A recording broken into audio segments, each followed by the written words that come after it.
SuperTalk Mississippi media production.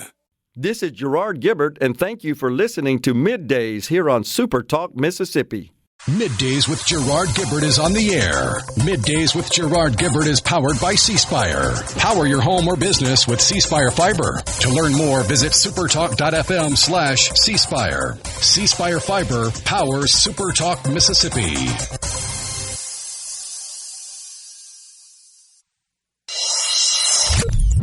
Get ready to go beyond the headlines and join a meaningful conversation with people from around the state. You're listening to MidDays with Gerard Gibert here on SuperTalk Mississippi.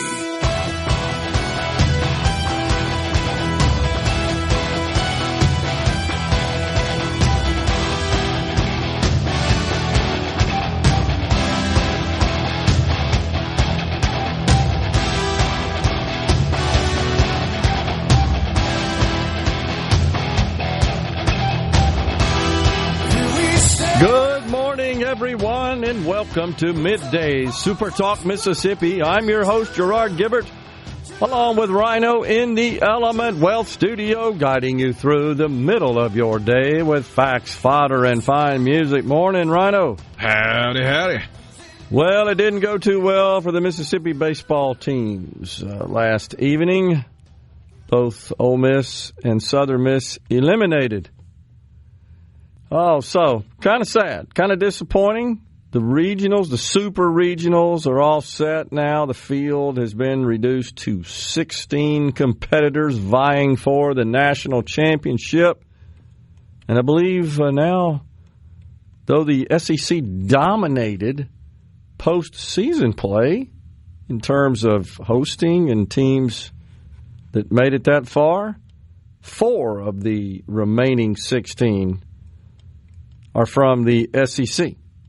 So we're all set with 8 sites. We'll be hosting best of 3 series in the super regionals. Unfortunately, Mississippi will not be participating. That's disappointing. Mississippi State, though, they got him a new coach.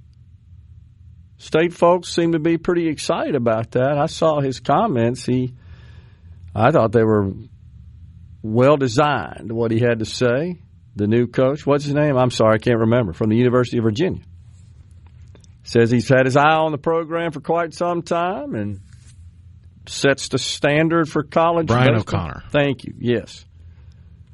So, super regionals, though, you're going to have one in Louisville. They'll be hosting the Miami Hurricanes of Florida. Florida State and Oregon are going to be playing. Wow. And then you got North Carolina with Arizona, Auburn, and Coastal Carolina. So there you go. It'll be something to watch all this. It's a best of 3 championship series, and then those programs, those 8 winners will advance to the College World Series. Always, good old Omaha. Yeah, always quite the spectacle. So, but the Super Regionals are all set. Baton Rouge, I left that one out. West Virginia and LSU, they'll be playing down in Baton Rouge. Florida State's got to travel to Corvallis, Oregon. You're talking about across the old country, Durham, North Carolina. Can't remember the last time Duke has gone this far. They'll be taking on the team that ousted Ole Miss, the Murray State Racers. They'll be going to Durham, North Carolina.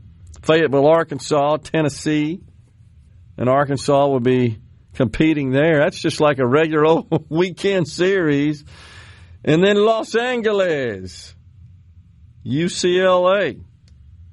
They'll be hosting as well. Out in Los Angeles, all 300 people that will show up. It's really incredible. Looks like Duke went to the Super Regional back-to-back in 18 and 19. Okay. Well, I missed it then. And then in 23, they lost all 3 of those. And this is the first time they're hosting a Super Regional with Murray State. Okay. Well, maybe that's where I got a little confused. So, the field is set. There we go. Also, today is a big one in the state of Mississippi. It's the 3rd of June, right? I thought you were going to say it's Election Day. Well, it is that as well. It just happened to fall on the same day.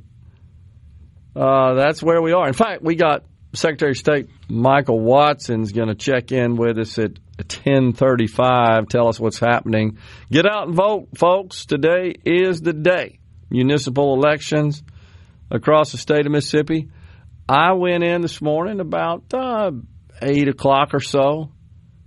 Really no trouble getting in and out. Now, I will say that in my municipal elections, none are contested. So it's either you vote for the candidate listed on the ballot or you can write in. Not a big deal.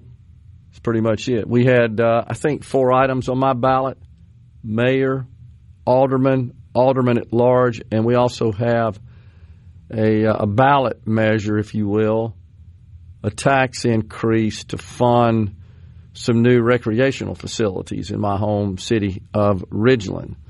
So that was it. Pretty straightforward. And, you wonder, Rhino, if that will deter lots of folks, say, in my ward from showing up, because there are no races that are contested.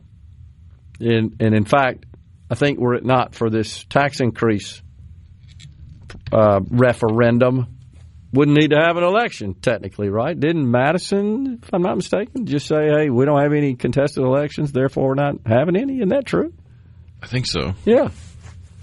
So the city of Jackson, all eyes are focused on that one, and, of course, down in Gulfport as well. Hugh Keating, the Republican candidate, taking on Sonia Barnes. That one has not been without controversy, shall we say.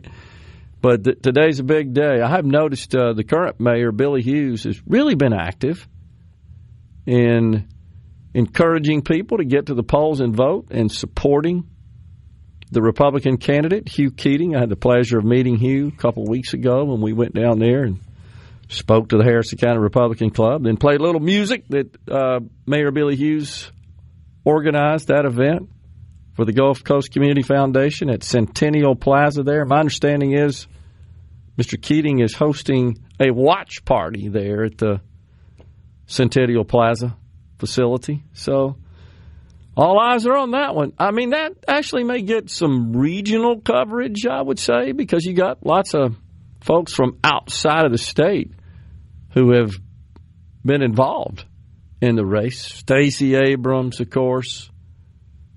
She's known for her get out the vote efforts in Georgia, often largely credited with Joe Biden's victory there and the Senate victory as well.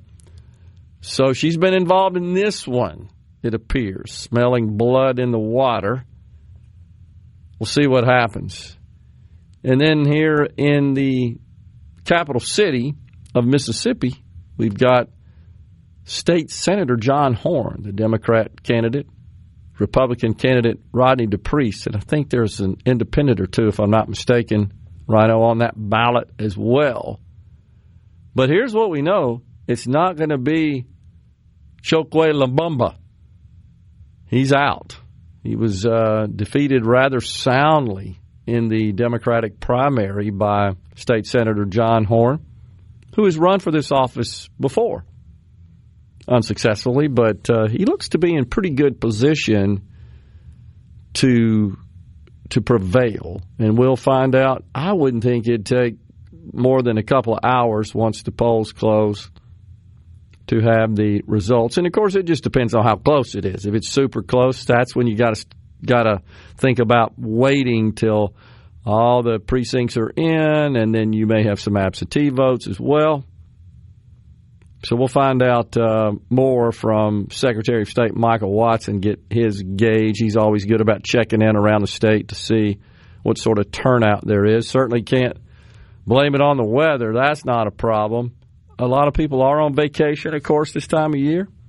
And then you got, is it accurate to say just a lot of apathy? You know? Oh, yeah.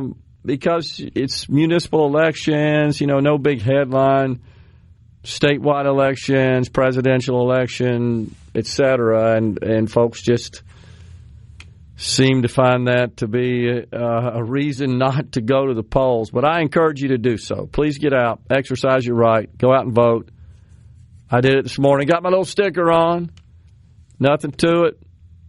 And we'll wait and see where all that goes. Christina Evans, the director of Catholic Charities of Jackson, and Laverne Bass, founder and director of the Born Free program, are going to join Middays at 11:05 today. This morning, I caught an interview. This is fascinating. Just tells you that the president does watch television. I mean, they all do. You know that. But some don't reveal it. This president, of course, does not hesitate to speak his mind. I like that about him. Senator Rand Paul was on the Business Channel this morning, and he was talking about why he cannot support the One Big Beautiful Bill Act. That, by the way, is the way it is styled, as you know, the OBBA. And shortly after the interview, the president, Donald Trump, went to his Truth Social platform and called out Senator Rand Paul by name. We'll cover that in the next segment. We're taking a break right now. We are just getting started in the Element Wealth studio.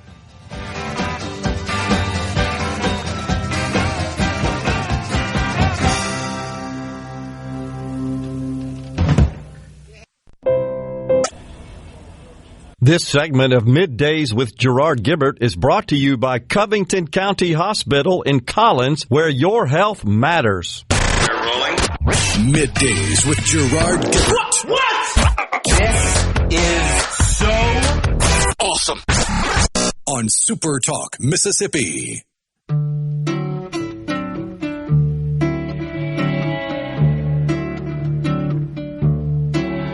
It was the 3rd of June, another sleepy, dusty Delta day. I was out chopping cotton and my brother was baling hay. And at dinner time we stopped and walked back to the house to eat. And Mama hollered at the back door, y'all remember to wipe your feet. And then she said, I got some news this morning from Choctaw Ridge. Today, Billy Joe McAllister jumped off the Tallahatchie Bridge. There you go, Bobby Gentry, the iconic Ode to Billy Joe. Kind of put Mississippi on the map back then, certainly from a musical perspective. Everybody was looking at their maps trying to figure out, where's that Tallahatchie Bridge? Maybe I exaggerate a little bit. Man, that was back when you had the big hair, though. Remember Bobby Gentry's hair? It was about 4 feet above her head, right? And sticking up. Well, there you go. That's what it is, the 3rd of June.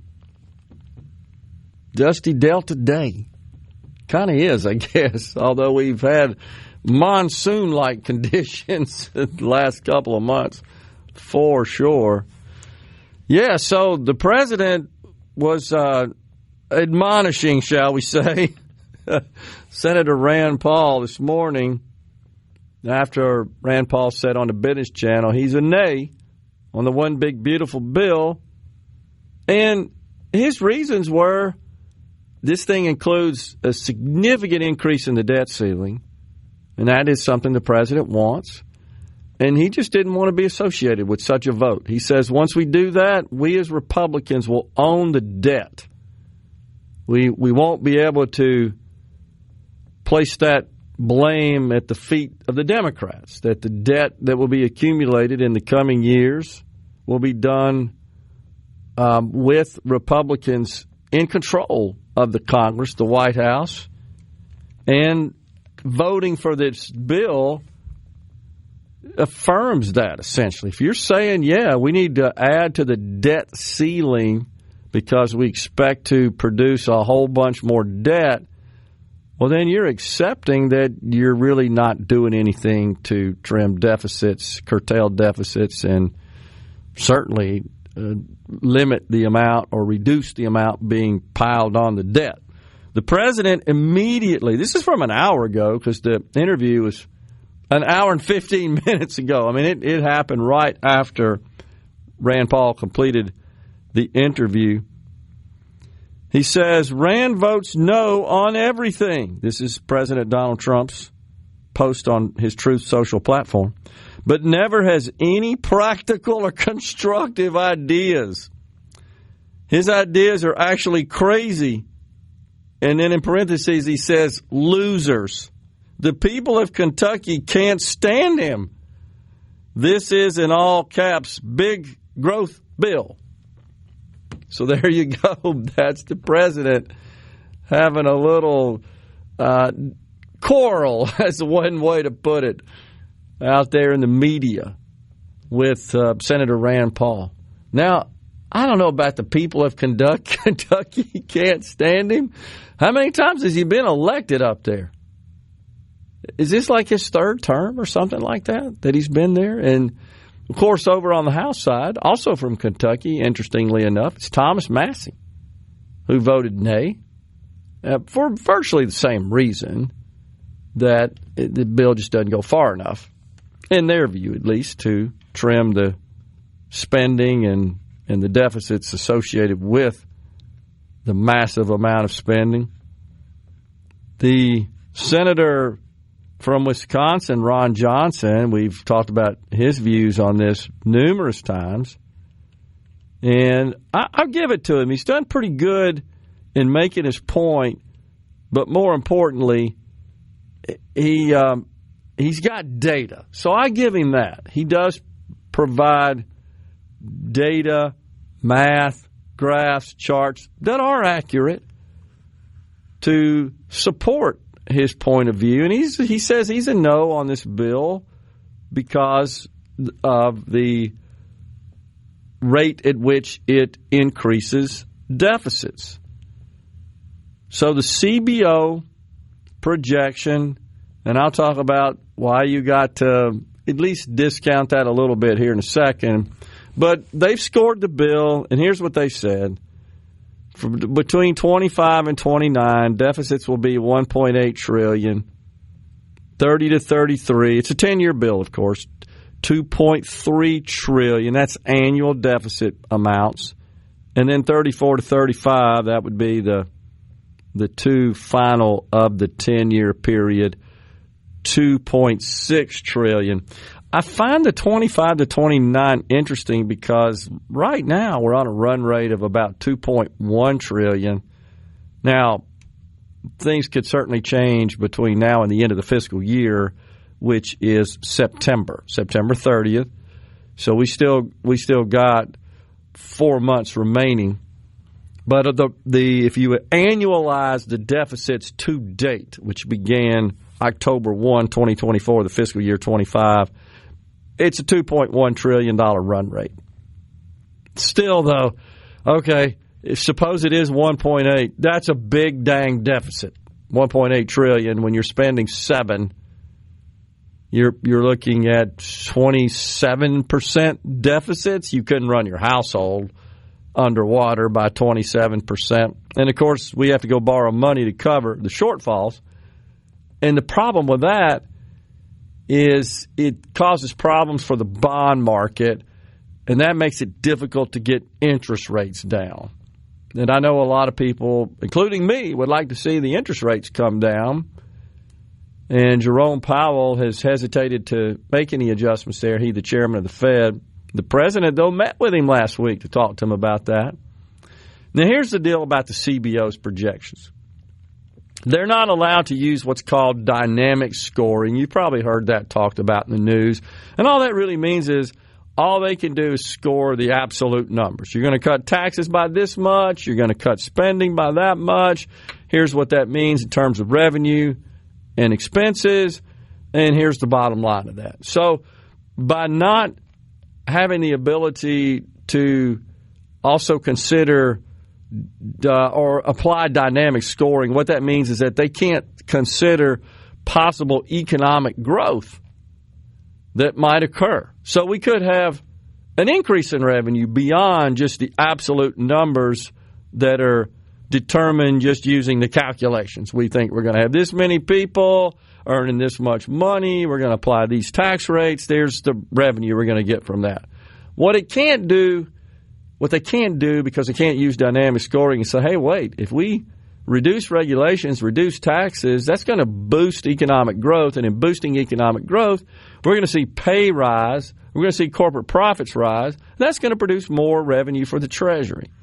Now, that's highly speculative. How much that could be is really just a projection. It's hard to say. I will say, though, that this is rather shocking in a positive way that the Atlanta Fed's latest estimate of GDP growth for the first 2 months of the second quarter, so that would be April and May, which are completed, and they've revised that upward to 4.6%. Now, if that maintains at that level, well, that's incredible. 4.6% GDP growth is just astronomical. And I hope that's the case. That's certainly not what many in the left were hoping for, which was a Trump recession. Is it that not crazy, Rhino, is that you have people in politics in particular in this country that hope for bad outcomes if it helps them politically? Yet, these are the same people that would describe those who are pursuing maximum profits as greedy. Nothing's more greedy than wanting your own personal gain, politically especially, makes it the greed even more egregious. Nothing's more greedy and selfish than, oh no, I want bad things to happen to all these other people because that helps me politically. That, my friends, is greed. Not maximizing profits and optimizing your bottom line. That's not greed. That's pursuing excellence. Man, oh man. I get fired up about that. Nothing's more greedy than wanting political gain at the expense of others. We're stepping aside for a break. When we come back, we've got Secretary of State Michael Watson calling in. Stay with us. My work is so hard, give me water, I'm thirsty, my work is so hard, whoa, my work is so hard,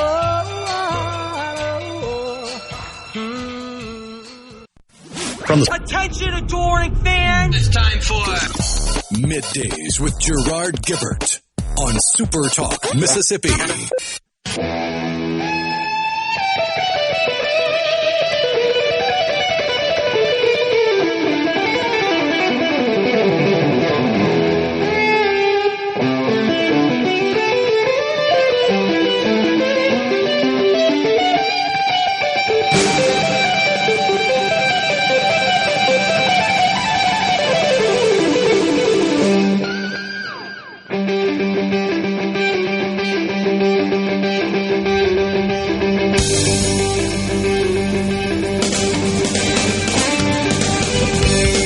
Welcome back, everyone. It's Middays from the Element Wealth Studio. Just want to pass this on real quick. Representative Sam Creekmore from up there in New Albany said, this past session, I authored a bill declaring June 3rd Bobby Gentry Day in Mississippi. It did not get out of committee. I plan on doing it again. There we go. There you go. That's what it is. June 3rd. Well, we got Secretary of State Michael Watson on the line with us now. Mr. Secretary, thanks for calling in. Always a pleasure, my friend. Glad to talk about elections anytime we can. Yeah, man. So it's big day across Mississippi, municipal elections across the Magnolia State. What are you hearing? What are you seeing so far? So a few decent reports here and there, but as you well know, too many times folks just take kind of for granted these elections when it comes to our municipalities. And unfortunately, I don't know that folks understand the consequences of that. Yeah. These are the elections that can impact your life much more quickly than a federal or state election. So hopefully folks will wake up to that call and make sure they're getting out there to cast their ballot. Have you received any reports from any of the municipalities as to the turnout at this point, Mr. Secretary? Not really. We hear from time to time. Our call level's decent today, as you could imagine. We've had a few issues here and there. As far as I'm aware, we haven't had any polls that opened late, so that's a good thing. We checked that one off the list. But as we've heard a few times around the state, every now and then you'll get a city that had some issues with redistricting, and they may have missed an address here or there, or missed an address block here or there. So we had a call this morning from one of our smaller municipalities. They had an issue with that. So there are things that come up from time to time, and you never have a perfect election day. You just want the best that you can get. And we're out in the field day. So we'll be in different municipalities around the state. Again, we talk about this quite often. Yeah. We don't just mention election integrity. We want to actually be actively doing and committed to showing Mississippians election integrity. Yeah, absolutely. I know you're fully committed to that. And we always, of course, want true, accurate elections. Every now and then we hear about some sort of anomalies, but in my experience, you guys have always investigated and acted upon those very rapidly, and in some cases there have been at least concerns, heightened concerns that, hey, we need to get involved right now, just in case there is something going on to prevent it from continuing. 100%. And I think one of the things that we've been very successful with is our Election 101 campaign, Gerard Gibert, teaching Mississippians, hey, what are the things that you need to look out for when you're in your precinct or when you're hearing things going on in elections at your local level. We've had a number of calls leading up to this one where we've got a few issues here and there. And I think the most important part there is making sure these things get prosecuted. I had a good call this morning with General Fitch talking about elections, and really just kind of having them on call. When we see things, we're going to package them up. And Patrick and his team in our office do a phenomenal job of getting to the bottom of things. And just remind people, we don't have prosecutorial authority. All we do is can send it over to the district attorney or sometimes the county prosecutor, and in many cases the attorney general's office. We've also had an active DOJ. They reached out to us and said, look, if you got some cases that we can help, let us know. So we're turning the waters there and making sure we've got folks that are going to prosecute these crimes, because if you don't prosecute them, folks just don't care. They're going to do it again. Yeah, that's exactly right. It serves as a critical deterrent from future such impropriety, and that's why it's important to nip it in the bud, as they say. The courts, if I'm not mistaken, Mr. Secretary, help me out here, just ruled on the accounting of our absentee ballots, the date after which the election, where those can still be considered as part of the count. Tell us what happened there. Yeah, so currently we're actually sending up a cert request to the Supreme Court on that. Basically what the Fifth Circuit said was, look, that's a violation of federal law. You cannot count absentee ballots after Election Day that are received after Election Day. So it's the 5-day window that was put into law back in 2020, dealing with COVID, when folks could mail in their absentee ballot as long as they're received within 5 business days thereafter, could still be counted. And so a lawsuit was bought, 2 lawsuits, matter of fact, were bought here in Mississippi, one suing me and another suing one of our circuit clerks on the coast. Those cases were combined and then lost at the district level, appealed up to the Fifth Circuit, and the Fifth Circuit found again that was a violation. So they overturned the lower court and sent it to the Supreme Court. That's what we're asking for, cert now. So it's still active, and hopefully we'll get that up to Supreme Court and get a decision from that. Interestingly enough, there's another case that's kind of working its way up. It was more on standing than it was on the issue itself, but it'll be before the court. They agreed to hear that. So we may hear a little bit of foreshadowing from that case about what may happen with ours and whether or not they're going to take ours up. So it's an interesting point. Again, one that, my job is to defend the state law. I don't like the 5-day window. I wish it would never have been put in place, but it is. And so my job is to defend the law of the state of Mississippi, and that's what we're doing. It really comes down, does it not, Mr. Secretary, to allowing the states to conduct elections and to establish these sorts of policies as each individual state sees fit, because this is not consistent across the states. That's right, and that's our argument. Look, the legislature, what is not specifically spoken to in the Constitution, you go back to just statutory construction and how you interpret the law, and you look at what was in and what was not in the Constitution. Those things that were not were left to the states. There's very clear law that says what the federal government can and can't do with elections. And so we believe, and that's the argument from the state level, this is something the state should determine. The legislature put that law into place, and it should be honored. And so that's the catch there. There's several different ways to look at this case. Obviously, I'm a big states guy. We should be the ones that are running our elections. But I understand the argument. And again, on policy, I don't like the 5-day window. I think it should be, taken away. But that's the thing that the legislature really tried to do the last couple of years, where they would get done. And a lot of that was because of this case being pending, and wanted to see what it did at the Supreme Court. It worked its way up. Now, long term, what is the implication here? I think it has a chance to have really good implication, where the federal government says, hey, look, we can't do this after Election Day. So on policy, I like it. On the structure and the procedural, I've got an issue with it. So it's a tough one to really kind of weigh in on one way or the other. Yeah, and the main reason I wanted you to clarify and explain that is because you and I have talked about this before. The Democrats in Washington created legislation, drafted legislation that they styled as HB1. It was their top priority, which would have, in fact, dictated to the states these sorts of policies. It would have completely federalized the elections process at all levels in this country. That's exactly right. And that's where you come down the line of, well, policy I like, procedural I don't. Right. You've got to have the states that have the ability to say, hey, look, this is our law. It does not violate the Constitution. We are the ones that are left in charge of these elections, and we should be the ones that are implementing these laws and passing these laws at the legislative level. So it's a hard one. Again, I don't like the policy, but I do like the procedural stance that we're in. We should be the ones at the state level that are making these laws. Yeah. Now, something I was talking about earlier, Rhino and I, in my particular ward where I voted in Ridgeland there, we don't have any races that are contested. So when that situation arises, do the municipalities, do they have the option of just not conducting elections? What are our laws there? So there are some opportunities where municipalities can dispense with elections. I'd have to go back through. I know we had some issues there, and one of them, a great example, Pascagoula.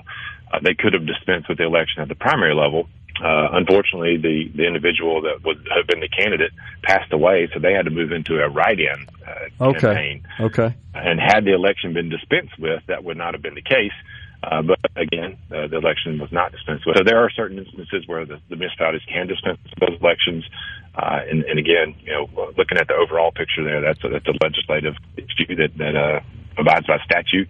I did want to bring one thing up, Gerard, and we might get there, may not. We always talk about our voter rolls. Yeah. I thought it was very interesting. There's a recent case where the DOJ has now filed suit against North Carolina.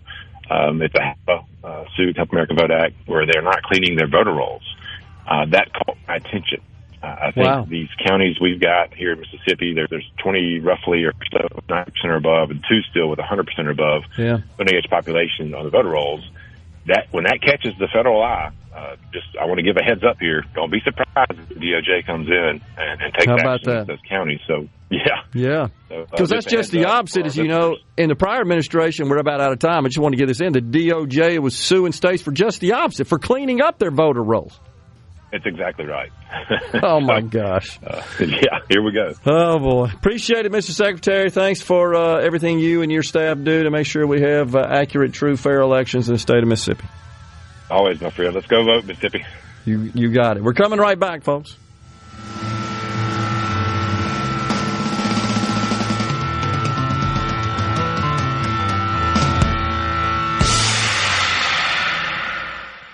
Be sure to tune in.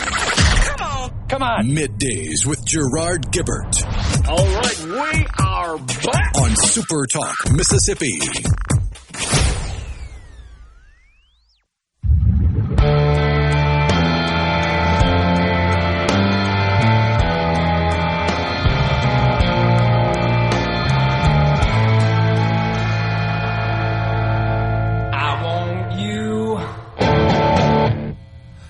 want you so bad. Welcome back, everyone. It's Middays from the Element Well studio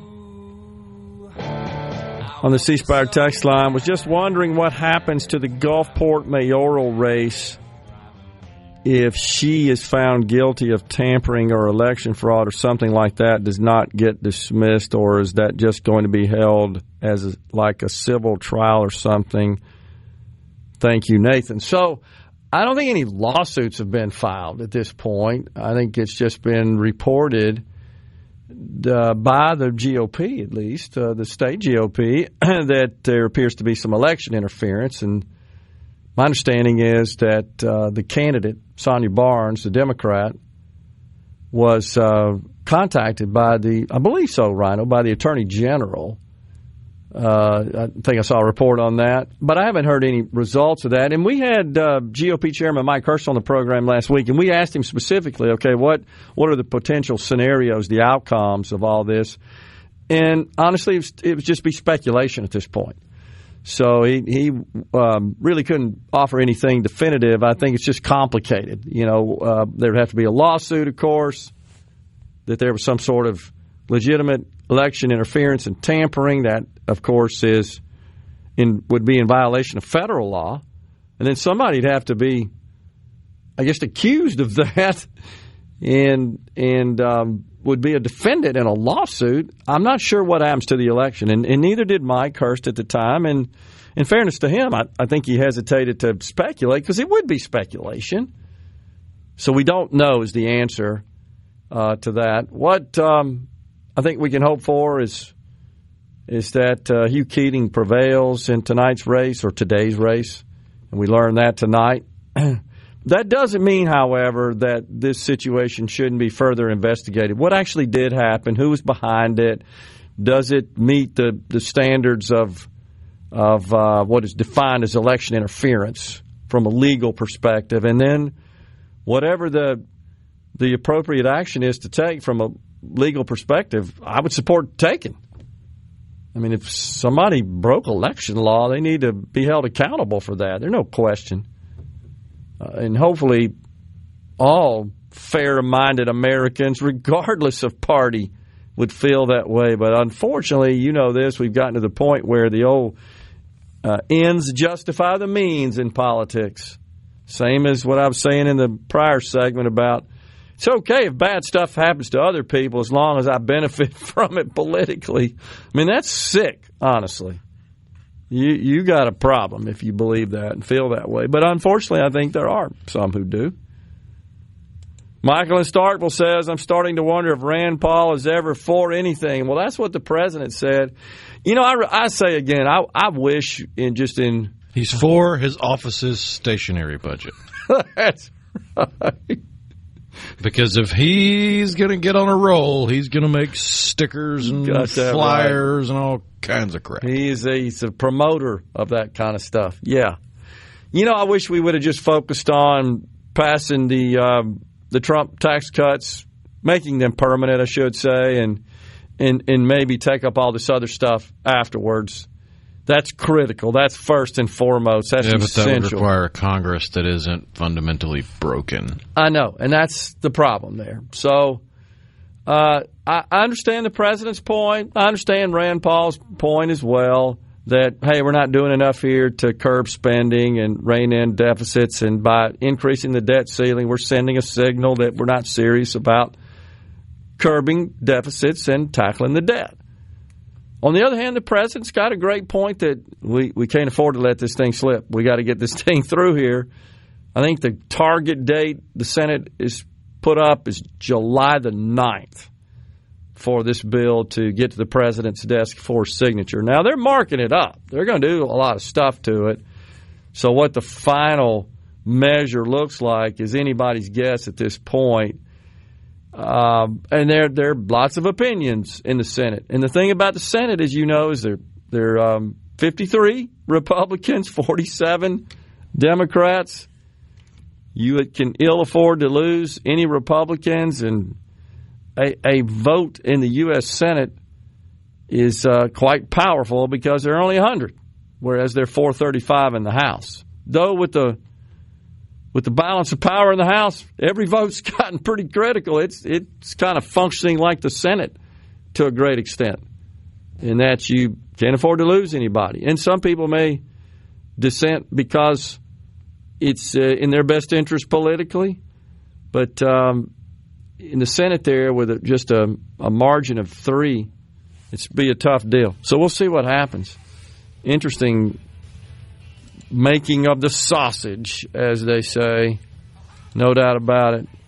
There's something else we'll get to later on the program that you guys should be aware of, and it's called sequestration. It's from the Budget Control Act of 2011, and it applies specifically to Medicare. And we'll get into what could trigger sequestration. It's something we certainly need to be concerned about. But we're taking a break right now. It's time for Fox News and SuperTalk News. Christina Evans with Catholic Charities and Laverne Bass, founder and director of the Born Free program, are up next.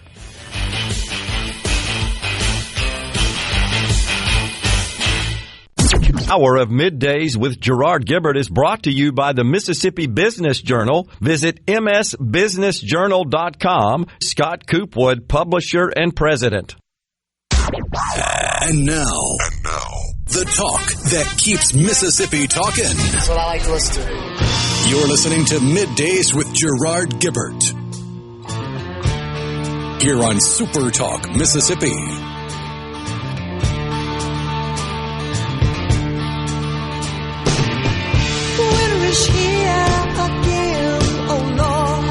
Welcome back, everyone. It's Middays, Hour 2 of the program, live from the Element Wealth Studio. It's our pleasure to welcome now Christina Evans, Director of Catholic Charities of Jackson, and Laverne Bass, founder and director of the Born Free program. Ladies, thanks for coming in today.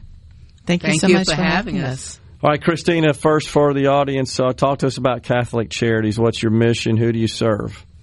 Okay, our mission is to be a visible sign of Christ's love, and that's often serving the poor and the most vulnerable, trying to give them a hand up and not just a hand out. So we initially might be the voice for the voiceless, but the end goal is to encourage everyone to be able to have their own voice. And the organization serves all denominations. I mean, it's not specific to those who are Catholic. That's correct. In fact, probably 85% or more of the people that we serve are non-Catholics. Okay. Laverne, talk to us about this Born Free program. I did a little research on that. What's the story there? Well, Born Free is a program. It's actually Born Free New Beginnings. Is a program for pregnant and parenting chemically dependent women. And the women come to the program. They're either referred, they can be self-referred. A lot of them may come from the justice system or from drug courts. Some of them come from DHS, who are referred to our program because they have children or they are pregnant and they've been identified as having a chemical dependency problem. So they come to us. They can stay with us as long as they need to if they're pregnant. If they're pregnant, they stay with us until they have that baby. And that ensures that that baby will be born drug-free. Okay. So is the goal to attempt to get the pregnant mother to quit using drugs? Of course. That is always the goal. There's treatment. There's a chemical dependency treatment, and it's a holistic approach to their treatment. And the end goal is to help them to get off of the drugs, to help them to be able to be better parents for their children, and to also help them to be able to retain their children. We want these mothers and their children to be able to stay together, but we want them to be able to stay together with the mother being drug-free. Is this a big problem in Mississippi? Yes, it is. It's a big problem nationwide. Yeah. It's a problem everywhere. And unfortunately, there are only 2 programs like this in the state of Mississippi. Okay. And we do take women from everywhere in Mississippi. Okay. And so if someone is interested in the services, should they just contact the organization? Yes, just contact Catholic Charities and contact us directly at Born Free. And we would do the intake for them. Christina, what's the relationship between Catholic Charities and Born Free? Born Free is one of our programs, so we provide administrative support, supervision of the program director, but at Catholic Charities, we have strong program directors that run their own programs well, and we offer the administrative support in the background and moral support as well. Okay, so Laverne, you've got a golf tournament coming up, right, to raise a little money for the organization. Yes, tell us about that. Yes, we do. Well, I think that Christina would be in better shape Birdies to tell you about that. Birdies for Born Free. It's like the title. Up, okay. It's a great title. We're coming up June the 10th, which is just next week. And we still need people to sponsor holes for $250. It's going to be at Deerfield Golf Club in Madison County. And we're also taking teams, so we still need people to sign up for teams, 4 people to a team for $1,000. Okay. Mac Hike is our sponsor for the program, so all of the proceeds will go to benefit the women at Born Free. So I was right. This is the first, right? That's correct. This is the first inaugural because we expect to continue this program. All right, got it. So, Laverne, are you serving mothers, pregnant mothers that are unfortunately involved with drugs from across the state? From across the state. They can call from anywhere in the state. And it's not just the pregnant women. We take in women, too, who have small children under the age of 5. Got you. So any mother or expectant mother, essentially, is what the goal is to rid drugs from their lives so they can hopefully have a safe, successful delivery and then be a successful parent. Right. We want to keep families together. If that's possible, we want to keep those families together. And we want these babies to be born drug-free so that they don't have all the health complications that come from that. Yeah. Not only are there health complications, but it's an expensive endeavor, too, when you're dealing with that situation. Yes, it is. So in a sense, we're also saving state money because you don't have to pay for all of the health care that these children would need if they're not born drug-free. Yeah. Yeah, it's more than half the babies born in the state are actually funded by Medicaid, by the Medicaid program. Yes, it's a combined federal and state insurance program. And so the more we can strip cost out of that program, you're right, the better it is for the taxpayers. Plus, it's, of course, better for the health of the mother and the family and the children. I bet you've got some success stories, right, that you could maybe share with us without giving names, of course. Okay, without giving names, of course. Yes, we do. And we have, let me give you one example. We had one mother that came to us, and nobody really thought that she would make it, that she would not be able to follow the program, that she would not complete the program. We did have some challenges with her. We had a lot of challenges with her. But she stuck with it. We stuck with her. She did complete the program. She had a healthy baby, and that baby is now 15 years old. Wow. Wow, that's awesome. And the mother's awesome. Still doing well. That's awesome. We look at this as being an intergenerational investment because if we can stop either the cycle of violence or the cycle of drug abuse at this level, it's affecting that woman, her children, and so on and so on. Yeah. Give us some examples of some of the other services that Catholic Charities provides, Christina. Catholic Charities covers 65 of the 82 counties as our sole responsibility, and some of our programs are statewide like Born Free is. But we offer programs in Greenwood, like our drug and alcohol prevention program. We offer Jackson Victim Services, which has a shelter and a rape crisis center. We offer, one of my favorite programs is our Hope Haven home-based program, which takes families that really are on the brink of having to give up their children to foster care, and it gets in there and is 24-hour crisis prevention in the home 3 times a week to try to stabilize those families and keep those children out of foster care, which is a very expensive venture for Mississippi to have to provide care and foster care. It's very cost effective. Does Catholic Charities work with Child Protection Services or any of the other state organizations? We work very closely with them. Some of our funding for the Born Free program is from Department of Mental Health, so that's a good state partner. Also, CPS, MDCPS is a good partner. They provide some funding for us, but a lot of interaction because we work with them to keep children out of the foster care program. And then we have to make abuse reports to them, and sometimes there are funding examples. We have a kinship program, which I particularly love because often in my work, we see that someone might have taken in their grandchildren or taken in their niece and nephew because the parent had a drug or alcohol problem or some other reason.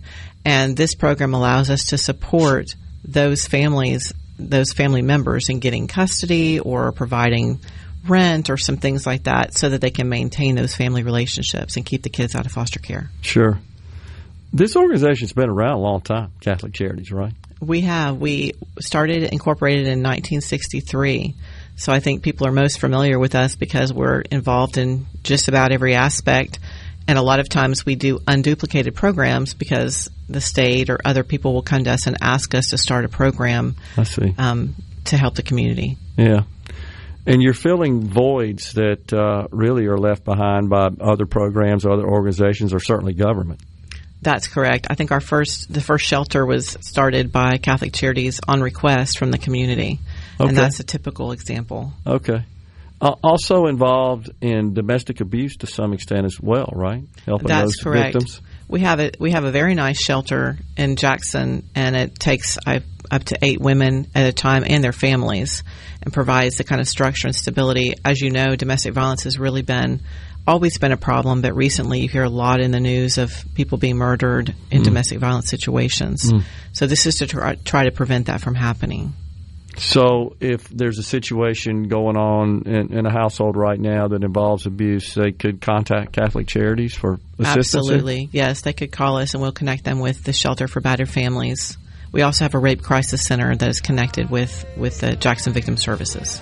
Laverne, before we go, or perhaps Christina, one of you guys, just give us the information on the Birdies for Born Free Again tournament. Again, it's coming up June the 10th. It'll be at Deerfield Golf Club. You can contact me, Christina Bach, or Michael Thomas at Catholic Charities. Mac Hike is the sponsor. We're still looking for sponsors for holes and for teams. Sounds great. Christina, Laverne, thanks for the work you guys do. Thanks for coming in and talking to us about it. Thank you. Thank you so much. We appreciate the time. We're stepping aside for a break right now, folks. We're coming right back from the Element Wealth Studio. I'll save a life.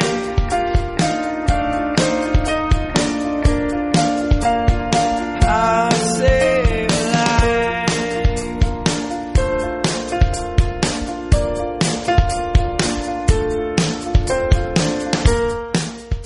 The best made-to-order lunch.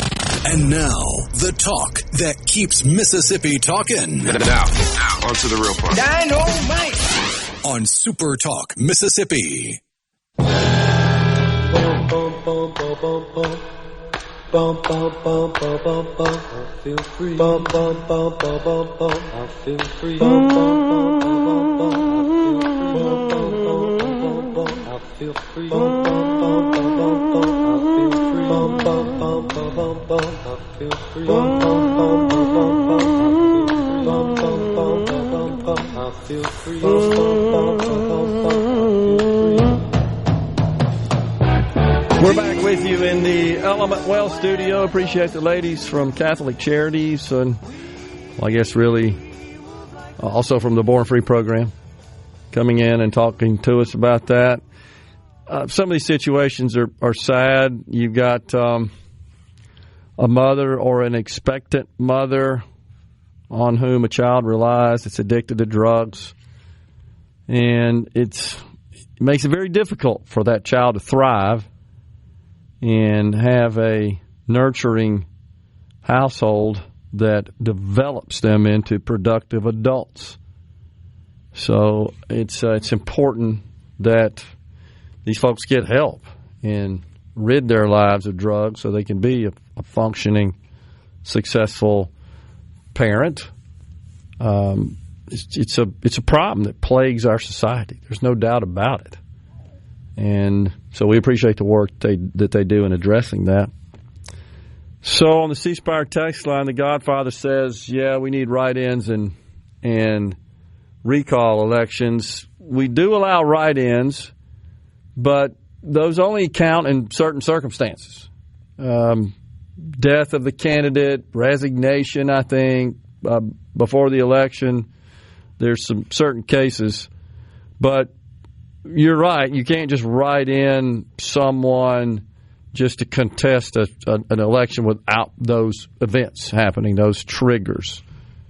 The candidate would have to die, candidate on the ballot, before the election. They either have to die or resign from the nomination. Right. Yes. In a manner where there is no time for a replacement to either be elected or printed on the ballot. Yeah. Okay. So I knew there were a couple of situations where the write-in would count, but other than that, it's just a protest vote for the most part. I don't like the people on here, provided those situations don't occur. I don't like the people on here. I'm voting for somebody else. Yeah, that's great, but it doesn't count. Unless well, I mean, much like the mail-in ballots or absentee ballots or whatever you want to call them, affidavit ballots, yes, they get, quote-unquote, counted. Like, you write in Elvis Presley on the ballot, someone will see that you voted for Elvis Presley. Yeah. It might even be logged on the official Secretary of State's election report. But when it comes to portioning off the 24 hours in the day that the clerks and the poll workers and everybody are actually applying their intellect to conducting an election, write-ins are on the same boat as the absentees and affidavits, where they only really get looked at in a timely fashion if it's close. Yeah. If it's not close, they are literally one of the last things on the checklist. Just, all right, we had 500 affidavit ballots and 14 write-ins. Well, the difference between the two candidates was 2,000. Well, we got a winner. We'll get these others counted for the official report, but did they really matter in the grand scheme of things? So are we going to spend a whole heck of a lot of time on them and devote effort to it? No. So people don't like to hear that, but I mean, that's just the cold, hard truth. If you have less affidavits and write-ins than you do the difference between the candidates, then, I mean, your vote still counts, but it's not getting counted first. And that, again, so I say that you may feel good about casting a write-in ballot, but it's really inconsequential for the most part. You just, again, I guess you just don't. I don't like anybody else. I'm voting write-in. Now, what happens a lot of times is that you saw this in, I can't remember which election in the state of Mississippi, where we had, remember when we voted on the flag, and I think we had more votes on the ballot measure for the flag than we did the president or something like that. As I recall, that headlined the ballot, and you could just leave it blank. You're not required to vote in every single election contested on the ballot. So this is a great question. Could somebody really campaign as a write-in and succeed if there's an uncontested election? I don't know. I'm not sure. Well, I mean, we have a fictional example of that taking place. What's that? Brewster's Millions. Okay. None of the above was his write-in campaign, and he blew through tons of money on that write-in campaign for vote none of the above. That is correct. I think you can extrapolate from the kind of jokey fiction of that into, yeah, I'm sure somebody could campaign as a write-in. It would require buku-doodles of money. Right. Because you'd literally have to buy out all of the other airtime. Right. To get the name recognition and to get the momentum behind you that inherently comes with having party apparatus and primaries and all that. That is correct. But that is a pretty good example, though, of what we're talking about. So on the C Spire text line, of course, any mention of the recall process, man, Thomas, he's just jumping about 40 feet to the sky. I mean, that's his goal in life, Thomas and Greenwood, is to implement a recall process. So here's a question, Thomas. Let's say that we had one in Mississippi. We had a recall process. And you decided that there is an elected official that you like to recall, which I think would be all of them. I don't know that there's a single one that you don't want to recall. Would you say that's pretty accurate, Rhino? I don't know that I've ever seen anything positive about any elected official at any level come from Thomas, which is pretty consistent. Except Thomas Massey. Yeah, he does like Thomas Massey. Yeah, I agree. Although he's done some things, I think, that aggravated Thomas and Greenwood in the past. I can't remember. I just seem to recall there was something he took exception to. But here's the question. Would you personally fund the recall? Because it's expensive. Would you personally fund it? Your own money, I'm talking about. Or you just want to tell us on in social media or on the text line that you're for it. So, I don't know. What does a person do to qualify as a nonpartisan poll watcher? I'm not honestly sure, but I think you can just call the circuit clerk, can you not? It depends on, if it's primaries, it's the party, right? If it's the general election, it would be, I believe, the circuit clerk. I know that you see the parties regularly advertised for poll workers, but I think the circuit clerk's where you make that happen. Rhino's looking that up for us.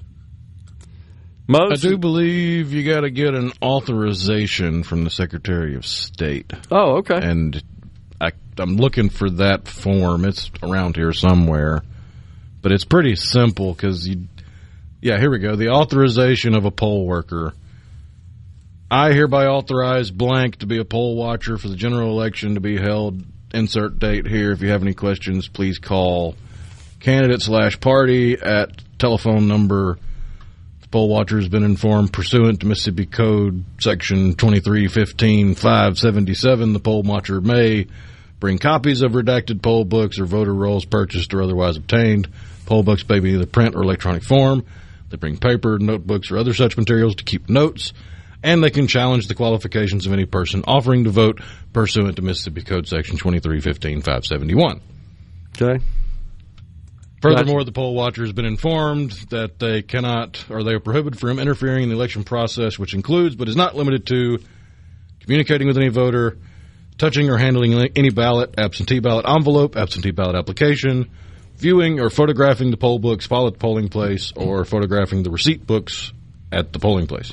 So I think that I'm guilty of conflating poll watcher with election worker here, right? Because that's a different situation. The people who sit behind the tables take your ID, register you in, hand you your ballot, administer the scanning of your ballot, and so forth.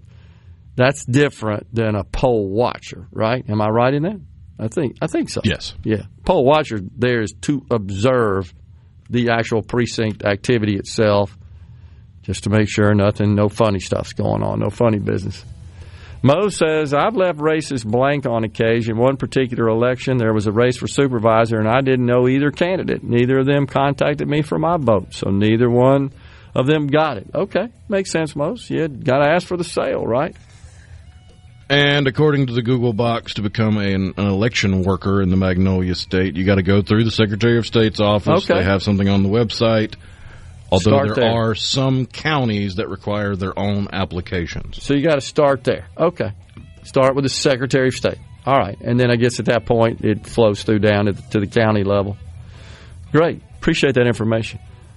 I would like to have been in a high school U.S. government class with Thomas from Greenwood, says Jeff in Grenada. It would have been very entertaining. We're stepping aside for a break. Coming right back. We're in hour 2 of Middays.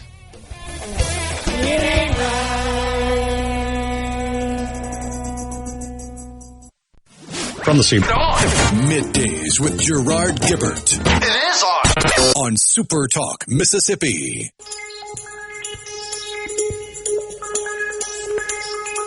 Welcome back, my friends, to the show that never ends. We're so glad you could attend. Come inside, come inside.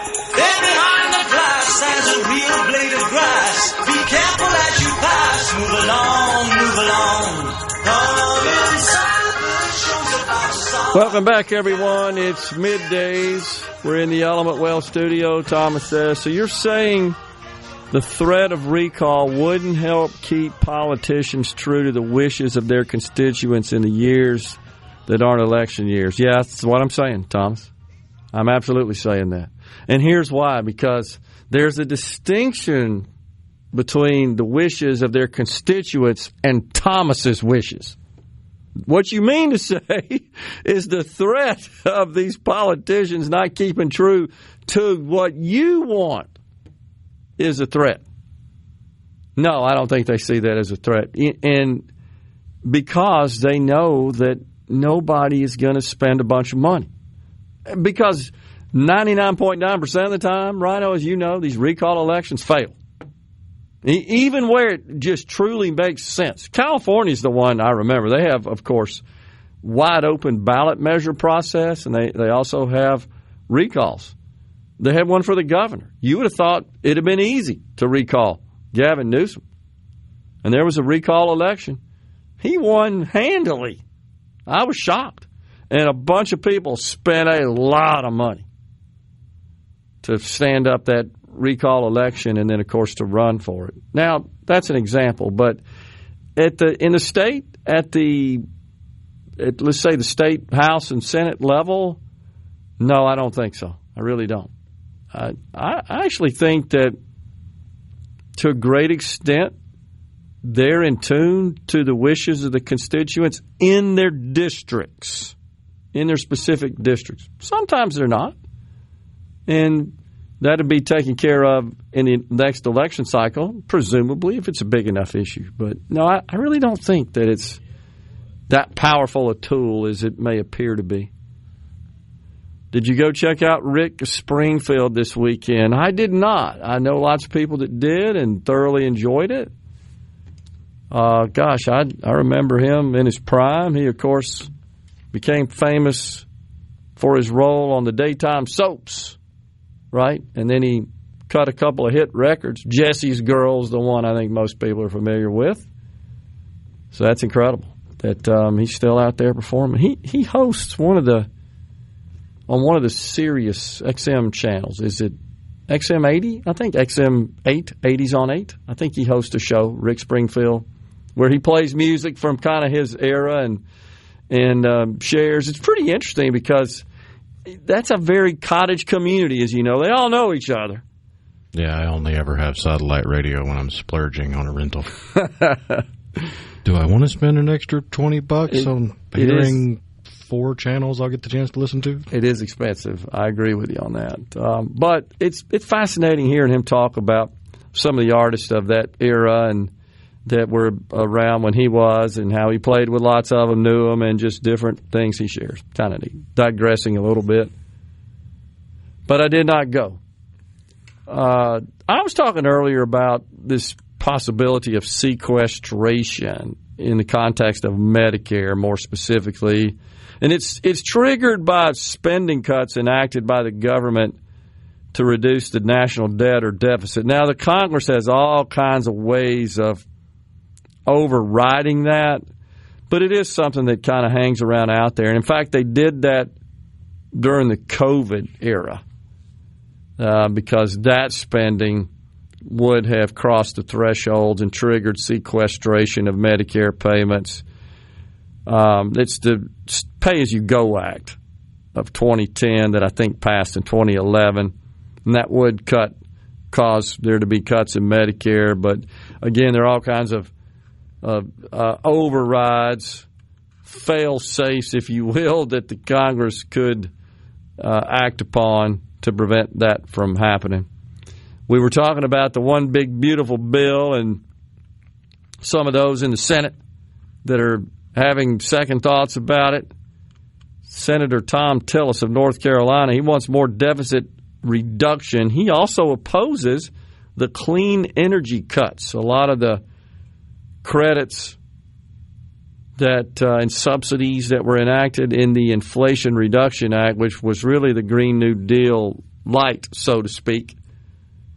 Those are things that are cut in the One Big Beautiful Bill. And because a lot of that spending has been approved, but it hasn't been appropriated because it is money spent as taxpayers file for the claims of these credits and subsidies. The one I've talked about before that I've yet to find anybody that's taken advantage of is credits that you can receive if you upgrade your electrical power panel in your house. The theory being you're going to convert to all electric service, energy service, and get rid of your gas-powered appliances. And so as a result, you might need a bigger power panel. Literally, that was in the bill, and you could get a credit for that. And I've yet to meet a person who did that, or, as I've said before, rushed out and bought an electric-powered water heater, replacing a gas water heater, which is another credit that's available in the legislation. So this bill would get rid of a lot of that crazy stuff, including the EV credits, talking about the one big beautiful bill. And Senator Tillis is concerned about that. I'm not exactly sure what his hang-up is on those credits, why he wants to keep those in place. That's just one of the things he's worried about. Of course, Senator Josh Hawley of Missouri and Senators Collins and Murkowski of New Hampshire and Alaska, respectively, they're concerned about the Medicaid work requirements and a couple of other reforms in the Medicaid program. Josh Hawley's he's just a shocker. I just didn't see that coming. He said that this was last Friday. Politicians saying what they have to say to get elected and then making an about face is shocking. That seems exactly like what's going on here. But happens every day that ends in Y. He had a talk with the president last week, he reported on social media, said, quote, just had a great talk with the president on the legislation, and they agreed no Medicaid benefits would be cut. And that's the discernment. I know that's in short supply in Washington because these folks just say whatever the heck they want to say without really digging underneath the covers, getting past the epithelial layer to the truth, to the nuances. In the Medicaid, they're not cutting Medicaid. They're simply saying, hey, you got to work to get as a requirement to receive Medicaid. And the other major reform is you got to report in at least twice a year instead of annually, to ensure you're still eligible. And you know that's happening all the time, that you apply, you qualify based on your assets, based on your income, and then there's a change in your life, and now you're no longer qualified. But let's say that change happened. I mean, the flip happens, too. People will literally quit, so they make sure they qualify. No doubt about it. They game it to stay inside all the thresholds to qualify. Maybe we ought to consider phase-outs as opposed to just hard, fast, concrete thresholds is a better approach. But you know this. They'll apply, qualify, get approved, and then 2 days later, their whole situation changes, and it was all planned. That's the point. It was all orchestrated. Well, I'm going to go ahead and do this now while I qualify, even though I got something set up right after that, and at least for a year, I got free health care. Happens all the time. It happens regularly. So all this legislation says is you got to at least check in one more time during the year. Oh, the horror.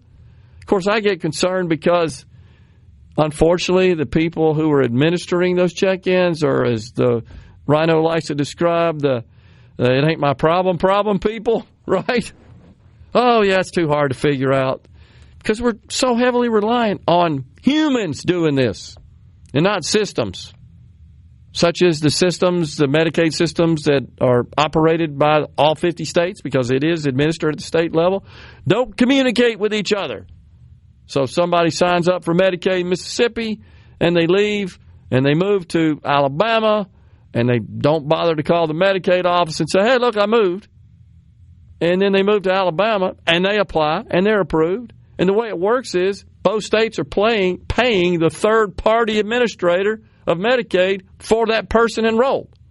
That is thought to be. It gets worse than that. It's not oh, we moved and forgot to call. No, I got a place in Chicago, That's I got true. a place in Jackson, and I got a place in Birmingham, and I got Medicaid in all three states. Yeah. Yeah, it's a good point. And so, because of this lack of interfacing between all these electronic systems, this stuff goes on.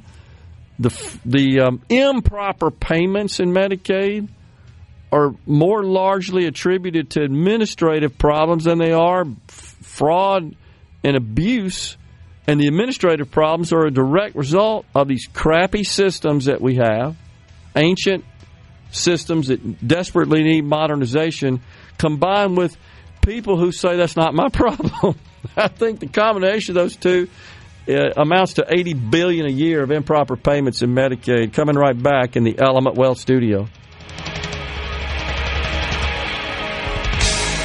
Poly up a You know what that means.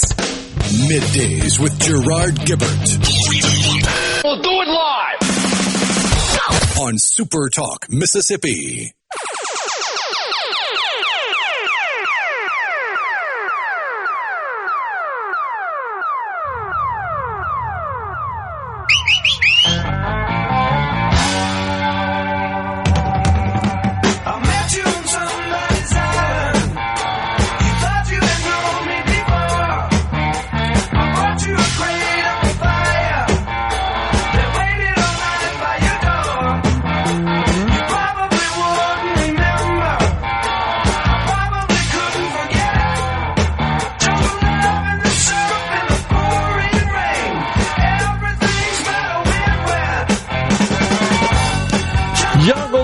By the Steve Miller Band.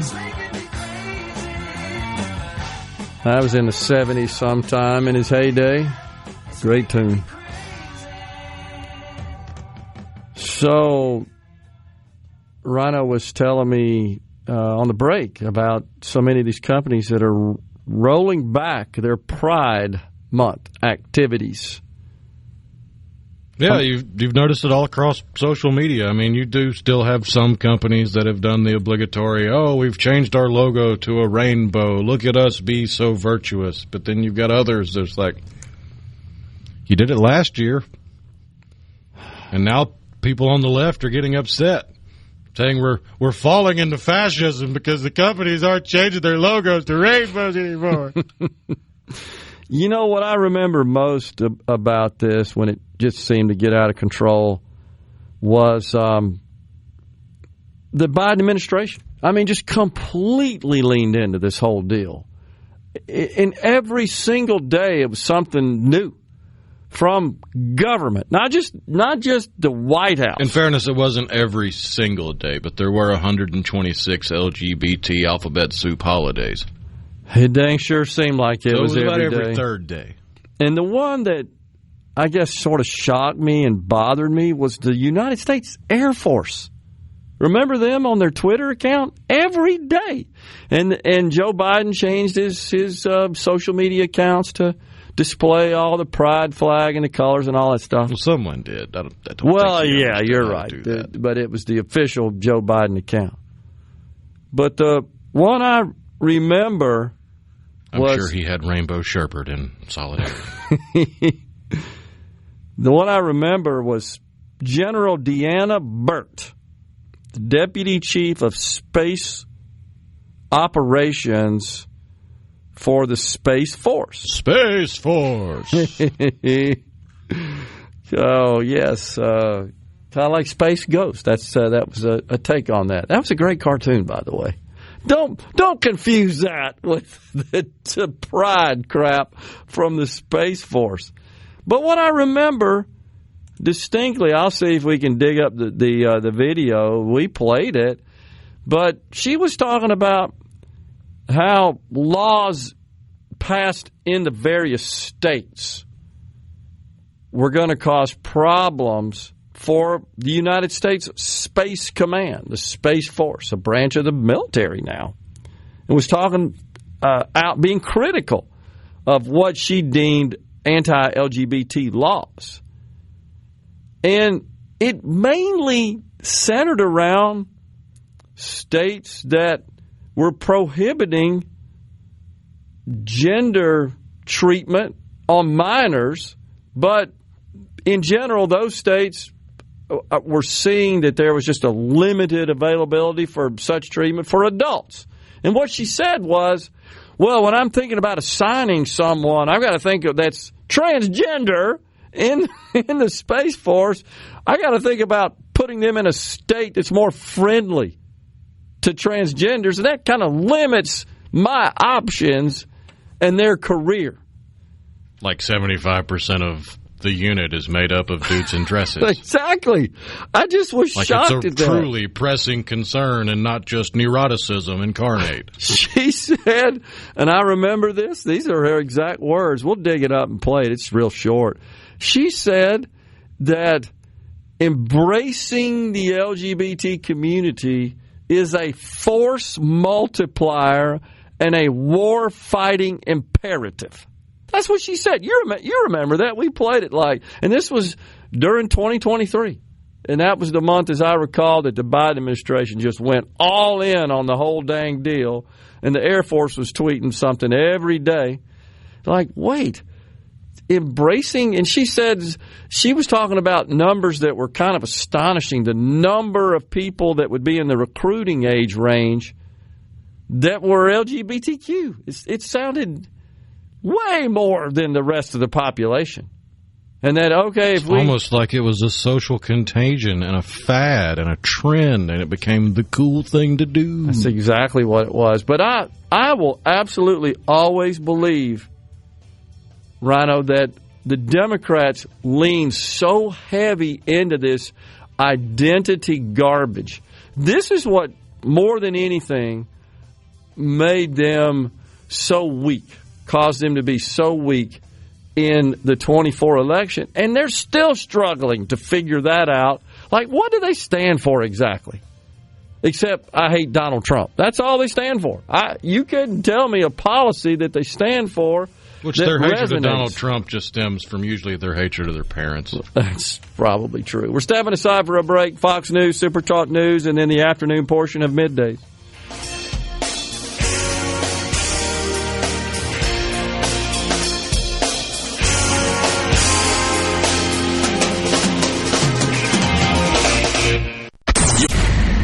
Welcome to the show that challenges you to think deeply and look beyond political posturing. You're listening to Middays with Gerard Gibert here on SuperTalk, Mississippi.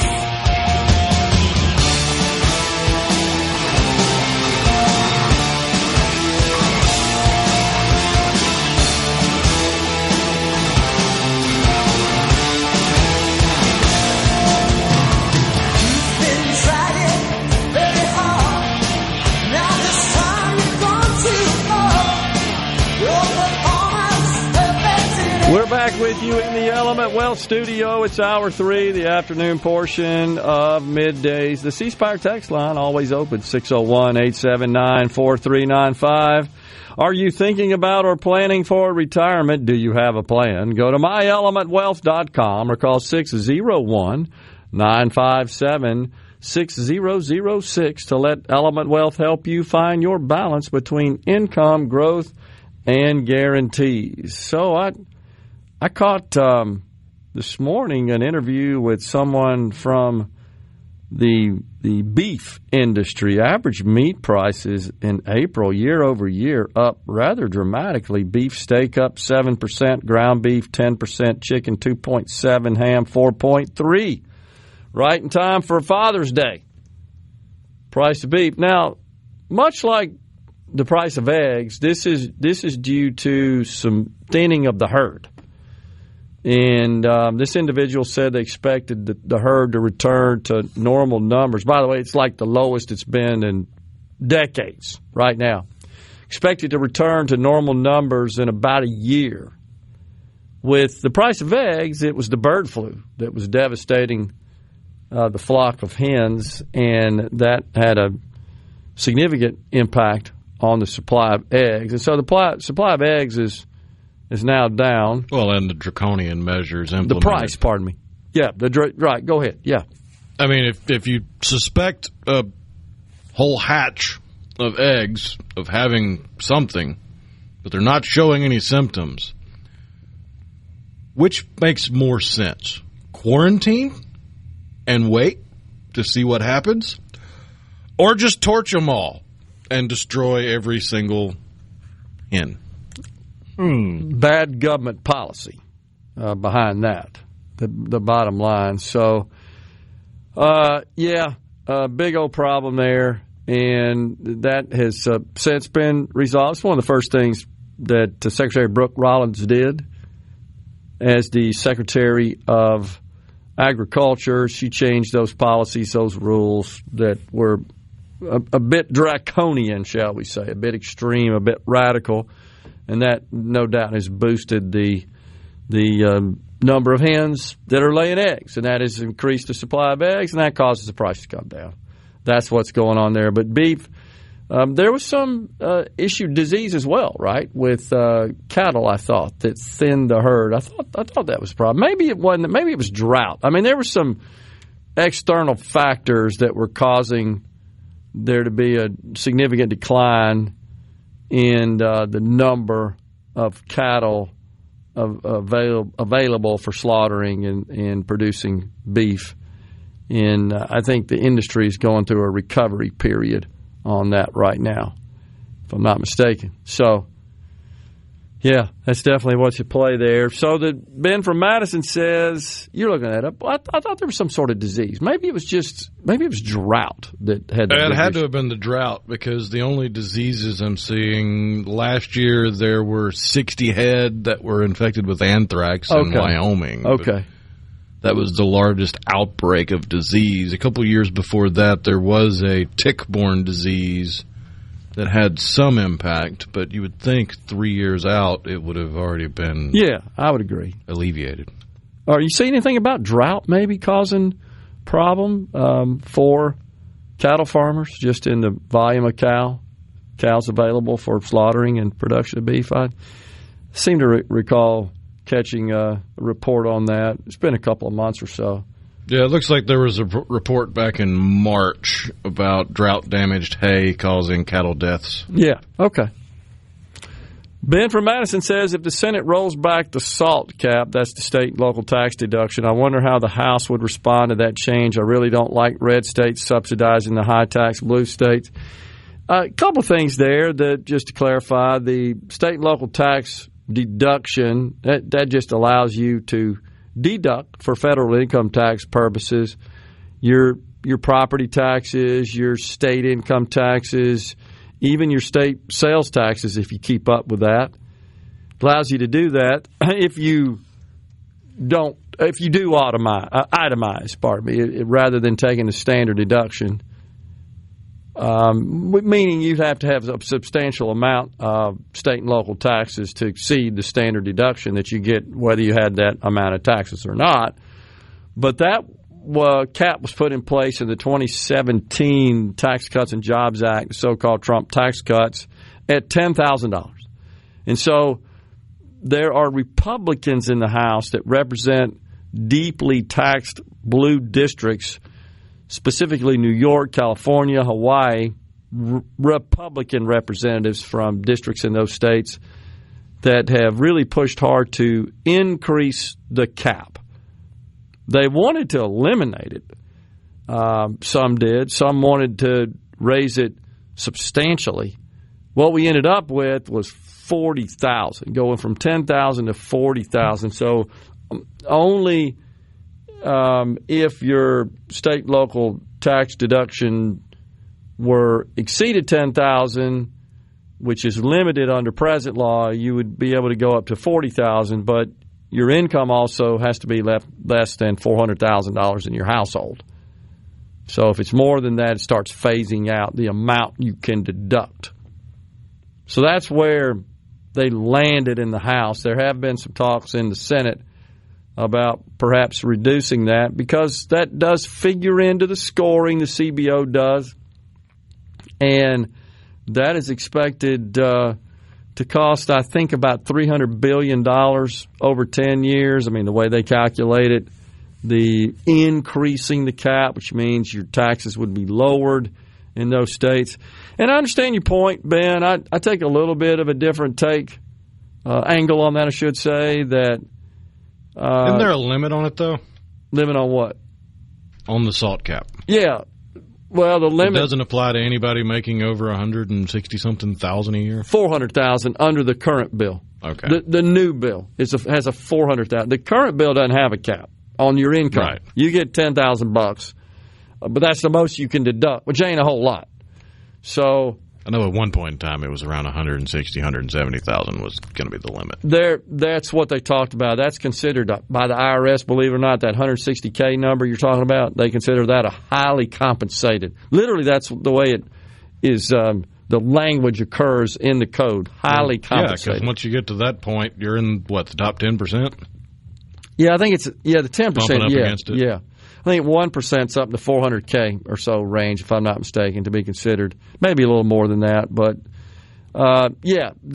the cap would go from 10 to 40 under this one big beautiful bill, which would benefit primarily those, as Ben points out, in the blue states that have very high state and local taxes, high property taxes, high income taxes, even high local income taxes as well. So what I was going to say, though, is keep in mind that, Ben, and I know Rhino may have a little take on this. We've talked about this before, that those states also do supply more revenue, provide more revenue to the federal government. It's a poor state like Mississippi that has low, relatively speaking, state and local taxes, certainly to the blue states, but we also receive an outsized amount of money from the federal government just because of our poverty. And that starts with Medicaid, where we get just under $8 billion a year from the federal government to support the Medicaid program in the state of Mississippi. That really is only possible because of the taxes paid by the more wealthy states that goes to the federal government. And heck, let's be honest, half of that we're borrowing. So that's the point I think that needs to continue to be hammered home, is that when you look at the math, and I did it, about 46 cents of every dollar that comes out of the federal government is borrowed. That's insane. So this may not be popular, but I'm going to say it anyhow. I supported eliminating the income tax in the state of Mississippi, half, in a responsible way. We're only able to do that. I could make this argument, the case for this, because of the money we get from the federal government. You have to think about it a little bit, but think about this. Because the federal government borrows money at nearly 50 cents on the dollar, we're able to eliminate the income tax. I'm not saying that's bad policy. I think it's good policy. I want to eliminate the income tax. But also, I'm tired of the deficits. I'm tired of the debt. And I'm tired of no solution to that. And I've suggested it before on the program. Maybe we should end the federal Medicaid program. You want to do something that really is meaningful towards curbing deficits? How about $620 billion of Medicaid spending? From the federal government's perspective, it's $1 trillion, by the way, when you add state spending, the amount we pay for Medicaid. Coming right back in the Element Wealth studio.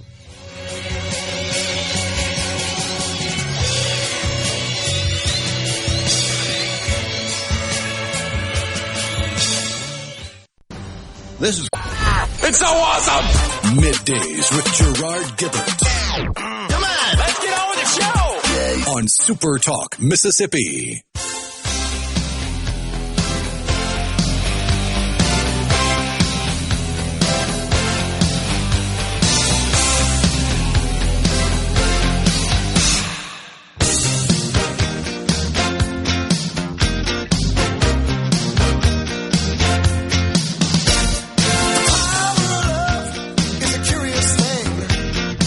Welcome back, everyone. It's Middays on the C Spire text line. We had a couple of people that weighed in. I assume they're, here's one. Drew from Yazoo.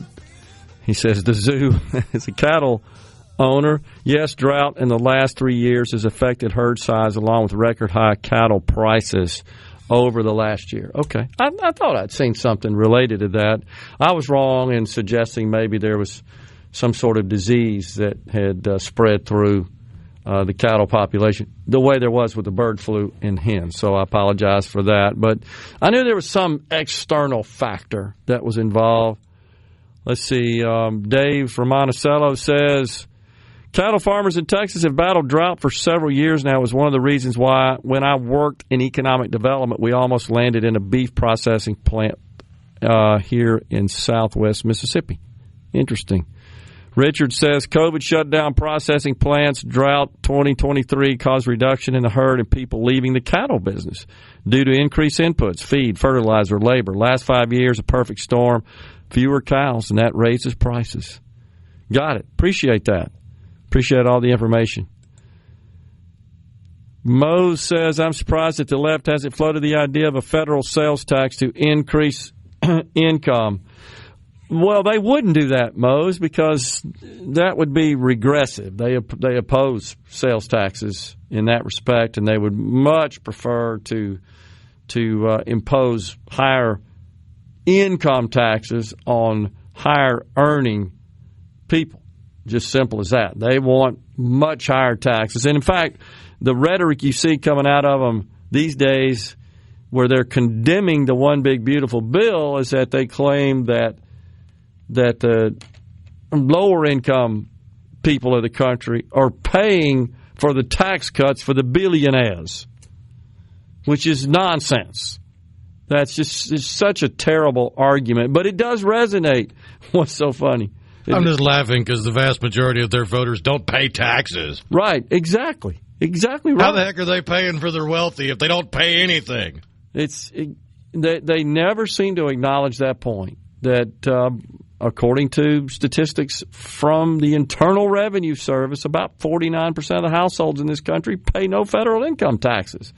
Yet they deem that as unfair. Well, I agree. It's unfair to the people that are paying taxes, that half the people are in the recipient class. That's just true. You're either in the paying class, the producing class, or you're in the recipient class. By producing, I mean producing income tax revenue, or you're a recipient. It's about half and half in the country. So, and it's so untruthful. It's just so farcical and just it's hyperbole to say that, oh, we're making the people at the lower end of the income scale pay for the tax cut. That's the terminology they use. They're paying for it. What do you mean they're paying for it? And what they mean is that, okay, we're making you work to qualify for Medicaid and SNAP and check in twice a year to make sure you're still eligible for Medicaid benefits. And that's construed by the left as paying for tax cuts. Well, I'll just want to point this out. There's no such thing as a tax, and they don't say tax cuts, they say tax break.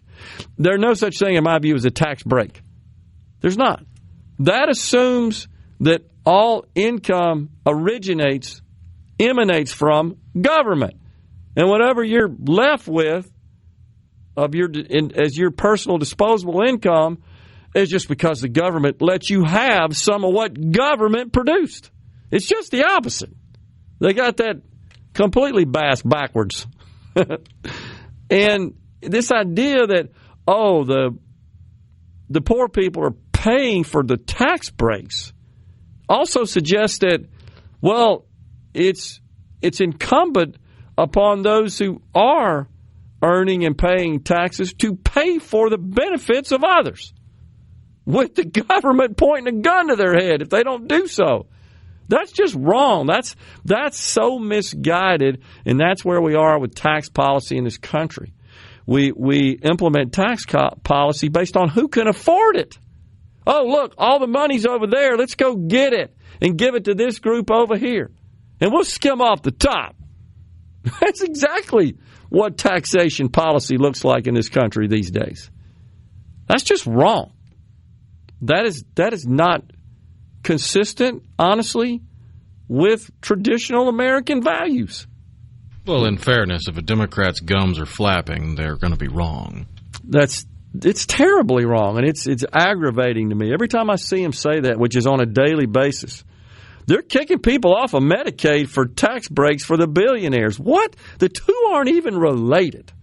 When are they going to wake up? It tugs on the emotional heartstrings of the clapping seals, the emotionally stunted, and the willfully ignorant. Unbelievable.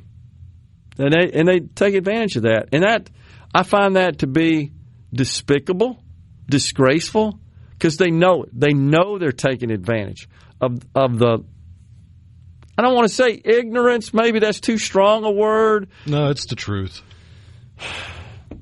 You shouldn't take advantage of people like that. There's a large swath of the population that is completely ignorant to the reality of the world we live in. That's sad. Well, okay, then you know what? People that do know the truth should explain the truth in a way that those who don't can understand it, rather than taking advantage and leveraging their ignorance, in this case for political gain. Now tell me that ain't greed. It's not the billionaires who are producing value for society. They point to them as greedy just because they've excelled.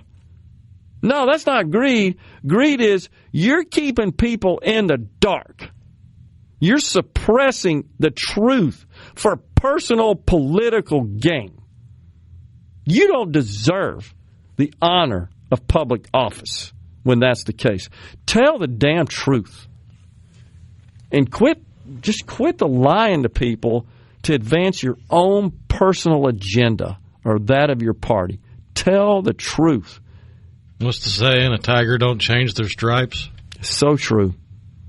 It's so true. But every time I see them, it's tax breaks for the billionaires. We're kicking people off their health care. They're going to lose their health care.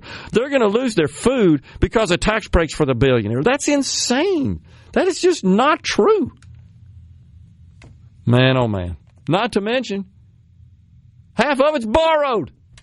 You're still borrowing. 50 cents it goes out of the door. Nearly. Borrowed. And if you wrap all of this up with a nice little bow, it's the reason why you're seeing at every single protest where all these liberal, bleeding heart, wannabe, burnt-out hippie activists are lining up with their picket signs. Have you noticed the demographic makeup of the protest lately? There's not a whole lot of youthful exuberance on the picket line. It's burned out old white liberals more than anything. It's all the old hippies still puttering around and all the people that were born right after them that missed out on their chance to be worthless hippies. No doubt about it. Cynthia from Yazoo says, I think you just described Benny Thompson. Yeah, I think that description could fit. There's no doubt. He keeps people in the dark. Honestly, in his case, I don't think he has a dang clue, does he? The stuff we're talking about here? Much, no. But it's even worse when you don't attempt to understand it. You're a U.S. congressman. You've been there forever. 31 years, I think, according to my calculation. You should take a little time to understand things like basic tax policy and the federal budget, rather than just telling people what gets you elected and reelected. And they unwittingly don't know they're voting for their own poor interests. That's what's sad, man. It really is. Don't talk bad about old hippies, says JR in Starkville, LOL. If you never grew out of it, then I'm sorry. You've not done a whole heck of a lot with your life. Oh, man. If you're still stuck in make love, not war, man.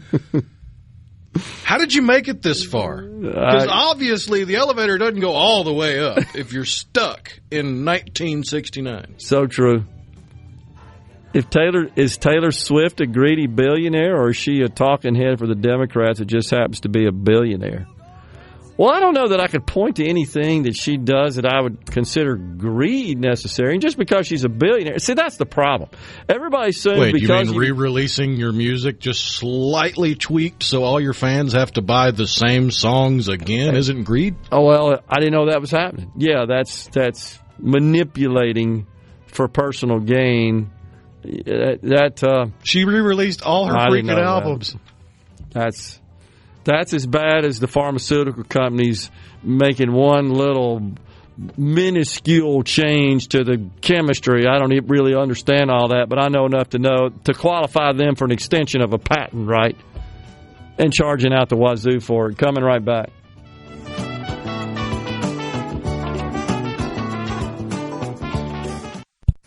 From the interrupt this program. Gerard Gibert. Here we go. This is huge news. Huge news. You need to listen to this. Middays with Gerard. SuperTalk, Mississippi.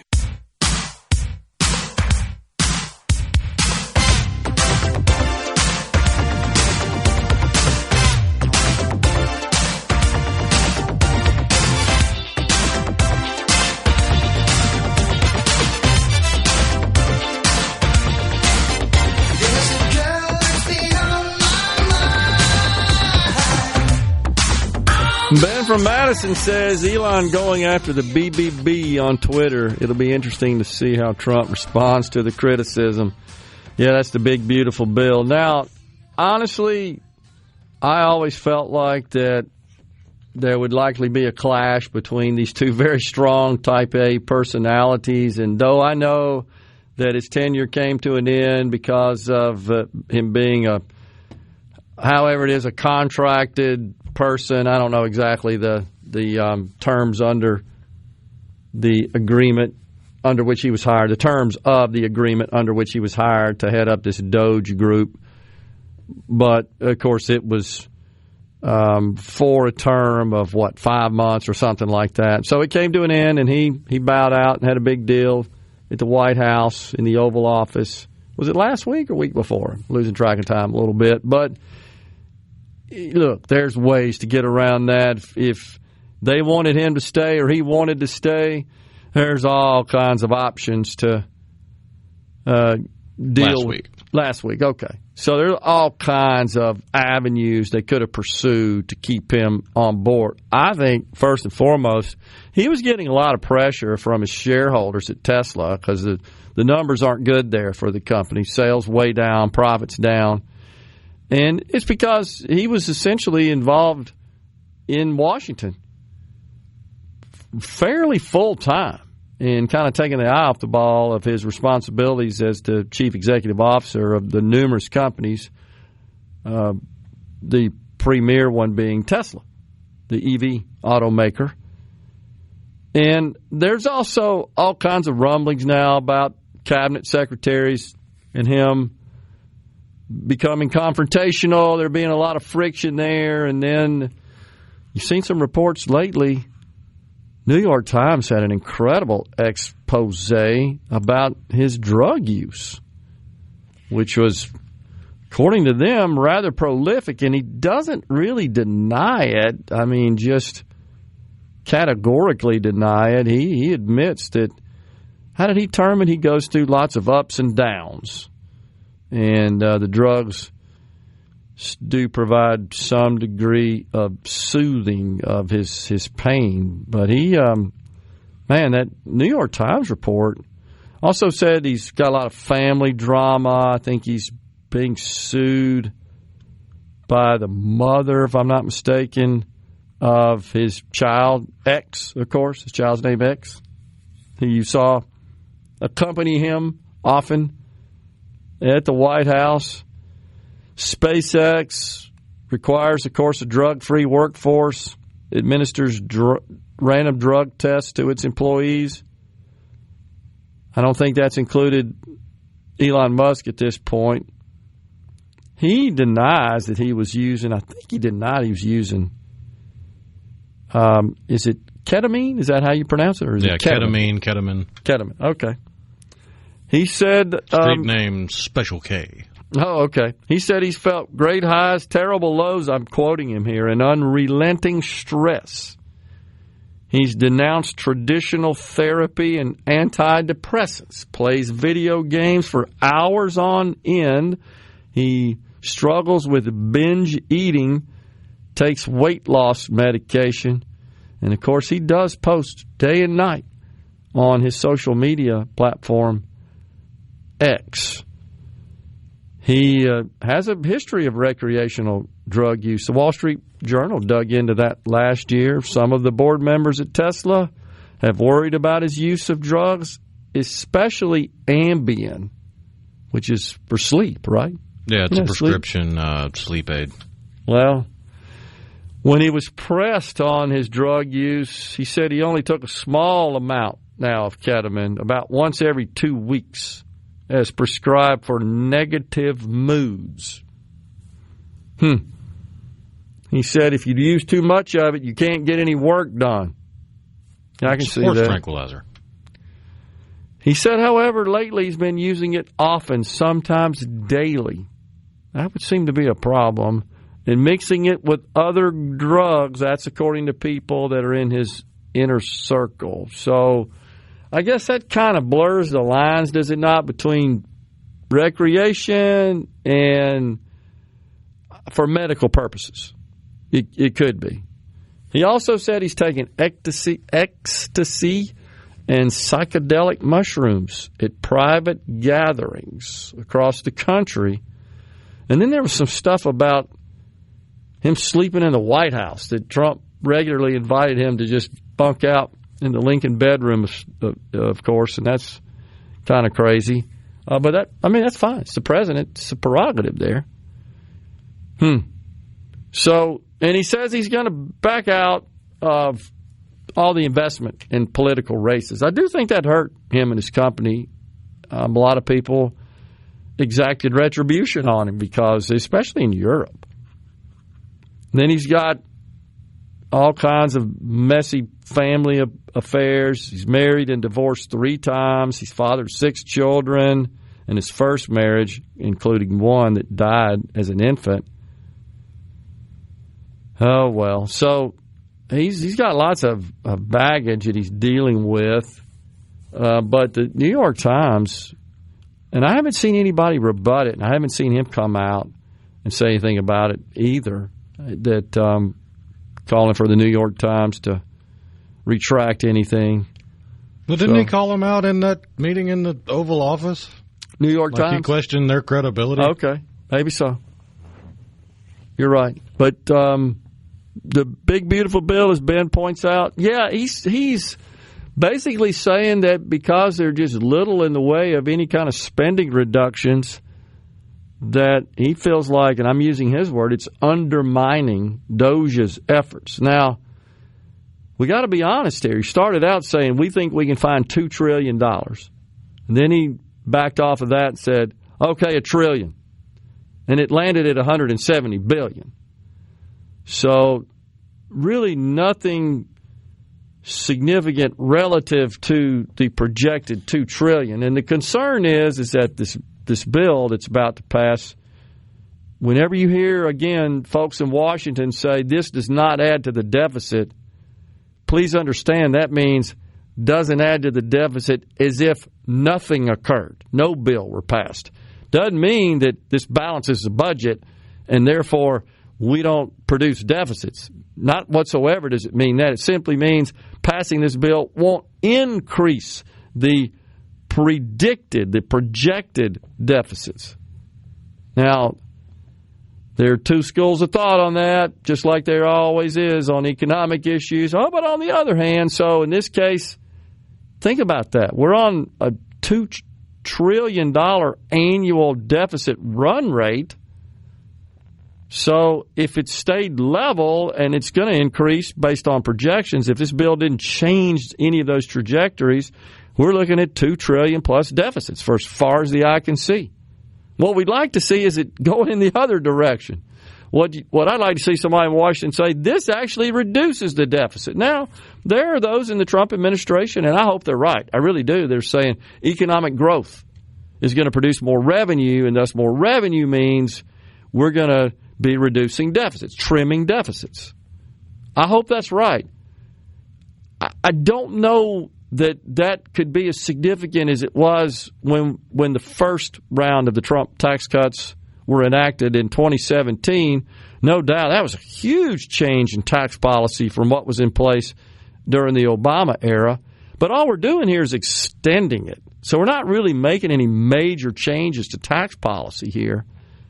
And it's kind of hard to understand how, as a result, economic growth would be boosted so substantially. Yeah, no doubt. That happened after the TCJA was passed in 2017 because that was such a dramatic change in the tax environment from 2016 and then the ensuing years in the Trump administration. This is really just keeping everything the same with a few additions. One of those, somebody asked on the C Spire text line, let's see here. You may have already covered this. This is Joe in Oxford. Social Security earnings, are they going to be taxed? Yes. There's no provision in the big, beautiful bill that would exempt Social Security from federal income tax. There is, however, an increase in the standard deduction for seniors of $4,000. Your income has to to take advantage of that below $75,000 as an individual or $150,000 if you're married filing a joint return. It starts to phase out after that. That's definitely not the same as exempting Social Security benefits from federal income tax. This is not as beneficial to seniors as the latter would have been. This is just increasing the amount you can deduct from, and it doesn't matter if you're on Social Security or not, just everybody over 65. You get an additional $4,000 tacked on to the standard deduction, which in this bill does increase by $1,000 for individuals and $2,000 for couples, from 15 to 16, 28 to 30, respectively. So that's the what's in the bill that's being contemplated by the Senate. Coming right back with the final segment.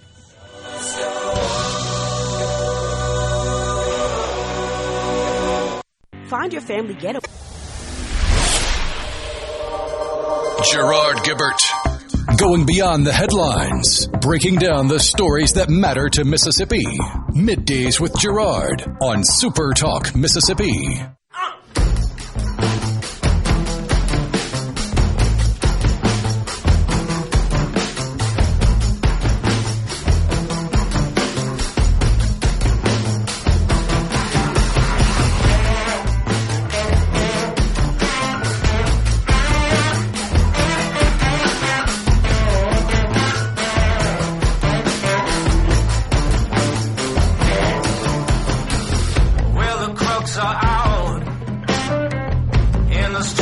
We're back with you in the Element Wealth studio.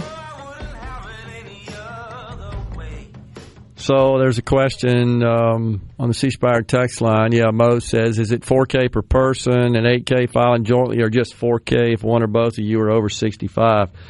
Best I can tell, it's 4K regardless, just looking at it, Mo's.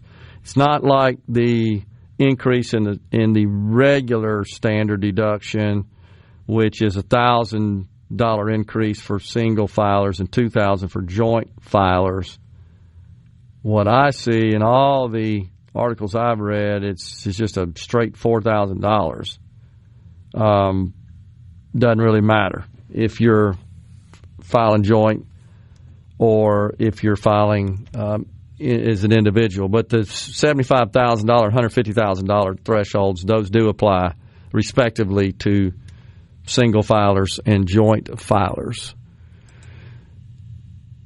Let's see. Oh, wow. Appreciate you sending that, Tim.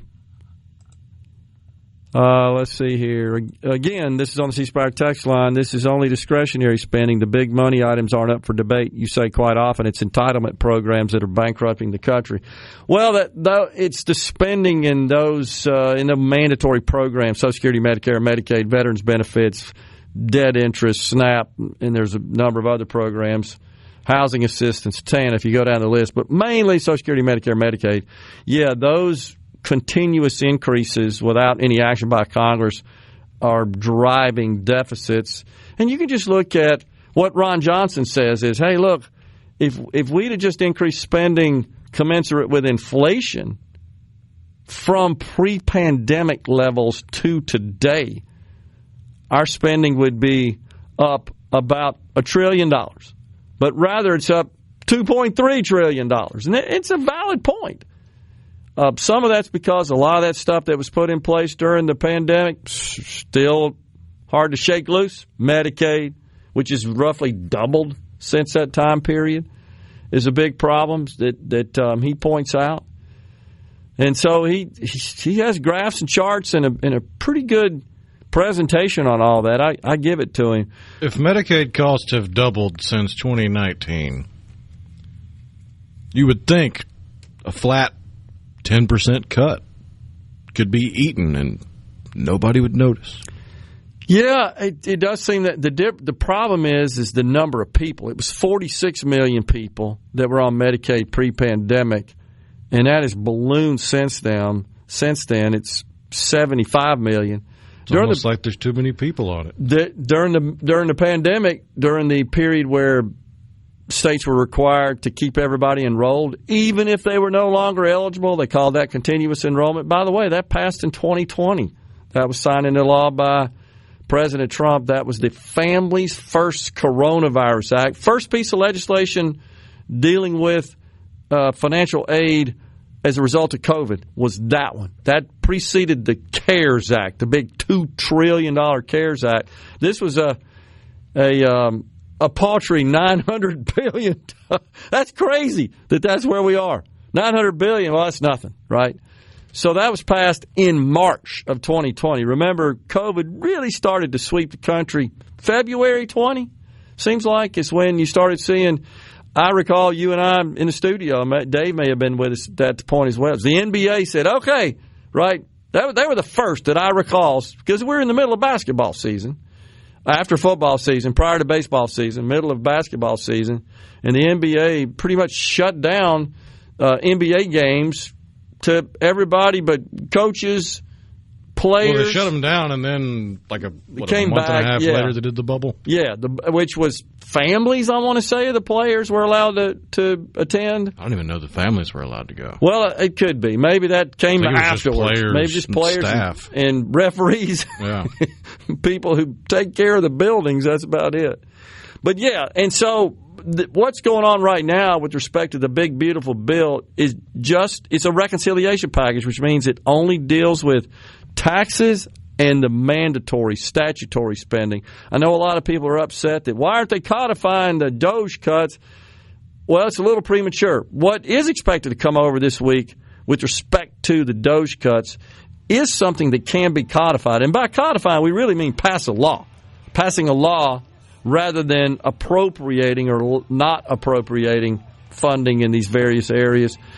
It is expected that a proposal will be received from the White House by the U.S. House this week that would, in fact, propose to the House, pass a law to eliminate funding for public radio, for example. PBS, that's included in it, and a lot of this crazy USAID spending.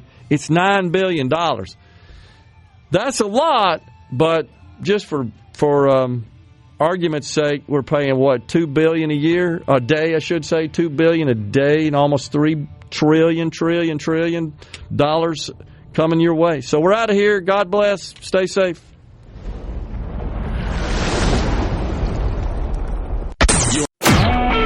A SuperTalk Mississippi media production.